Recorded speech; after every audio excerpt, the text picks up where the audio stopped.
A bunch of folks have been getting dead in these winter storms. Today we're going to talk about your vehicle wintertime survival kit.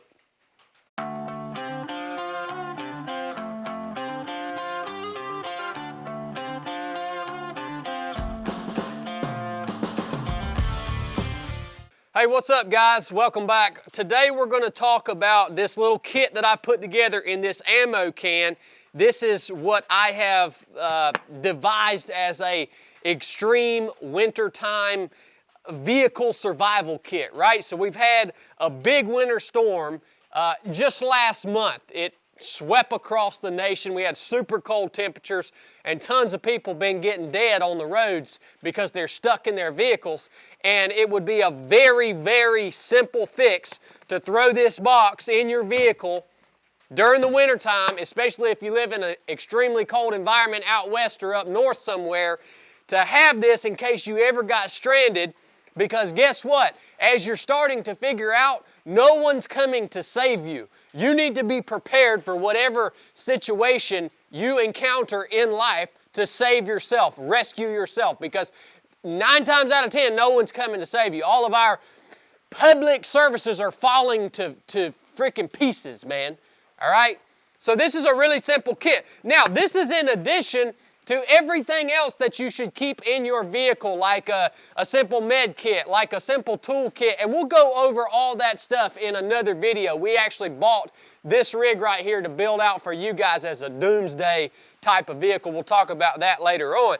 We're talking about this, so this would be just for the winter time. If you know a winter storm's coming, it's getting cold, this is what I'm going to throw in my vehicle. It's got everything you need in it to survive and sustain yourself for quite a while if you're stranded. It's super light. Fits in an ammo can. It's not that expensive. It's not hard to carry. It doesn't take up a lot of space. I kept this simple, okay? I kept it simple for a reason. Because you can go way freaking overboard with this. You could imagine every possible scenario and every possible comfort that you might want, and you're going to have a whole toolbox full of crap, all right? But your average person isn't going to do that. So let's dig into this thing real quick. All right, when I open this up, the first thing that I have in here is 1 liter of water, all right? When we think about survival in cold environments, there are 3 things that we really need to survive. We need shelter. Well, luckily, if you're stranded in your vehicle, you have shelter, okay? So that's a whole nother conversation of whether you leave your vehicle or not. It depends on how close the nearest building would be. But this is your shelter.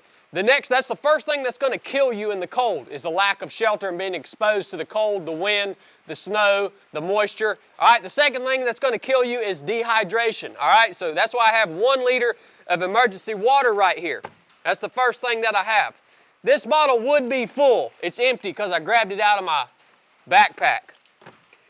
Next thing that I have, super important, let's talk about thermal protection. All right, thermal protection. I got 2 things in here. I have a little quilt. This is a down quilt. These things are super cheap, super easy to store. This is a Thermarest down quilt. It's a down blanket. That's all it is. Doesn't take up any room, super light, affordable. This thing will save your life. You need thermal protection. The other thing that I have to work in conjunction with this quilt, which is really cheap and easy to find and easy to store, is this emergency bivvy right here by SOL.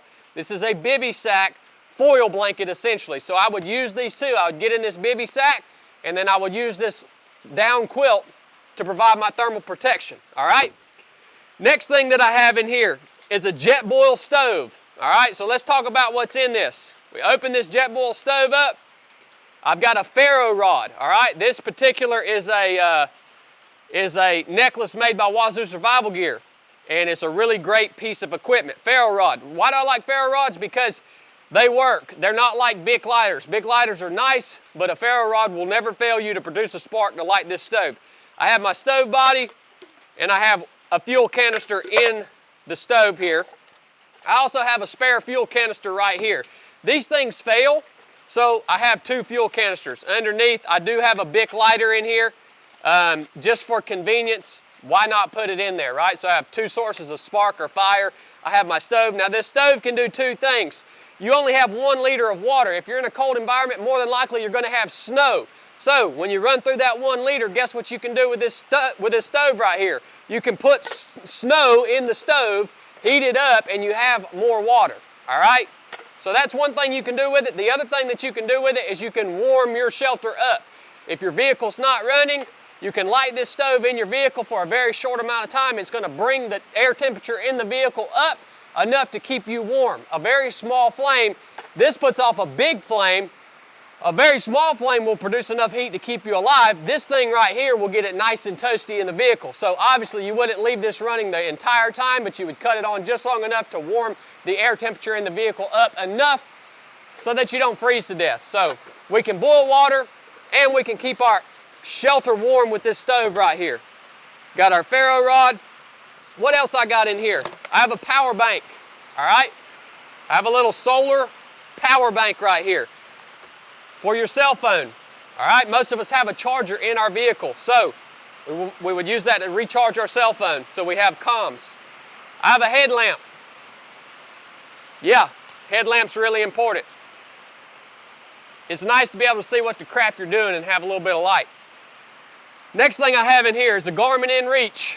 A lot of you guys, especially if you live in rural environments out west, you're going to be in areas where you don't have cell phone service. If you're stranded in your vehicle in a cold environment, you want to be able to put out an emergency signal quickly. You can do that. This Garmin inReach has a SOS button. You can hit that. It's going to ping your location to emergency services. It's going to continue to ping until hopefully somebody shows up to help you out, all right? Another thing that you can do with this is you can send text messages with this Garmin inReach via satellite. So it doesn't matter. You don't have to have cell phone service. So this is our primary communication device in the event of an emergency. Works much better. It's much more reliable than a cell phone. It's going to work anywhere that you can see the sky. All right? I have 2 freeze-dried meals. You can go a long time without food, but these don't take up much space. They're not heavy. They're cheap. I threw them in there because if I'm stranded in my vehicle for a couple of days in a snowstorm and I have to hunker down, I'd rather have a little, at least something to eat than sit there hungry as crap all the time, all right? So these 2 freeze-dried meals, this is going to give me about 1,500 calories, all right? That'll get you by for quite a while. It ain't going to keep you full, but it'll get you by. The last thing that I have in here is a knife, a pocket knife, and the reason I chose this knife is because it has a glass busting punch thing here on the bottom. So big dilemma that a lot of you guys might be wondering, we talked about it earlier, should you hunker down in your vehicle in a winter storm? Well, I would say yes, unless you've got a short walk to a gas station or a Walmart or some sort of store, right? But if you're hunkered down in this thing, the vehicle gets completely covered in snow, the vehicle's dead, you will suffocate in this thing, all right?